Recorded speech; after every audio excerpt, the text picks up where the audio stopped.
नमस्कार, मी कौस्तुभ गावडे, मुख्य कार्यकारी अधिकारी, स्वामी विवेकानंद शिक्षण संस्था। आज कोल्हापूर जिल्हा शैक्षणिक व्यासपीठ आणि कोल्हापूर जिल्हा मुख्याध्यापक संघ यांच्या वतीने जो 5 तारखेला भव्य मोर्चा आयोजित केलेला आहे, त्याला सर्वप्रथम स्वामी विवेकानंद शिक्षण संस्थेच्या वतीने आम्ही पाठिंबा जाहीर करतो आहे। टी ई टी सक्तीचा निर्णय असेल, संच मान्यतेचे कठोर निकष असतील किंवा पवित्र पोर्टलच्या माध्यमातून होणाऱ्या भरतीतून मिळणारे कमी शिक्षक असतील आणि ह्या सगळ्यातनं होणारा ग्रामीण शैक्षणिक व्यवस्थेवरती जो परिणाम आहे, जे आव्हानं समोर येत आहेत, ह्याच्याविरुद्ध आज आपण सगळ्यांनी मिळून त्या ठिकाणी लढा देणं खूप गरजेचं आहे। आणि यासाठी आम्ही सगळी एकत्र आलेलो आहोत।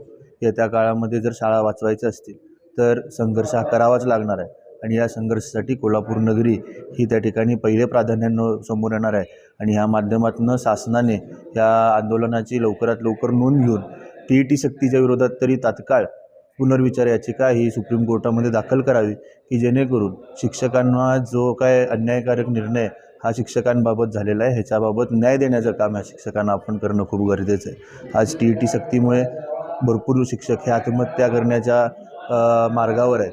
ते काही लोकांना शुगर, हार्ट अटॅकमुळे त्यांचे प्रकृत्या बिघडलेल्या आहेत। आणि याच माध्यमातून जर आपण बघितलं तर ज्या मागच्या आठवड्यात टी परीक्षा होत्या, त्यावेळी मोठ्या प्रमाणात पेपरफुटीचा प्रकार हा आपल्यासमोर आला।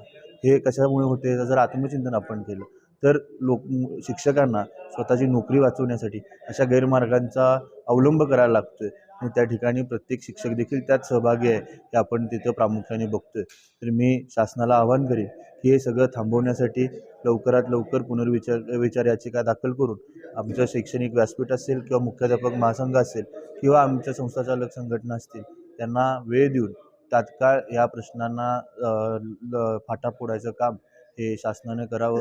जर याची दखल शासनाने घेतली नाही तर येत्या काळात सर्वच संघटना एकजुटीने त्या ठिकाणी आणि तीव्र आंदोलन छेडणार आहेत। आणि जर कायदा सुव्यवस्थेचा प्रश्न झाला, याला पूर्णपणे शासन जबाबदार असेल, याची नोंद देखील आपण सर्वांनी घेणं गरजेचं आहे।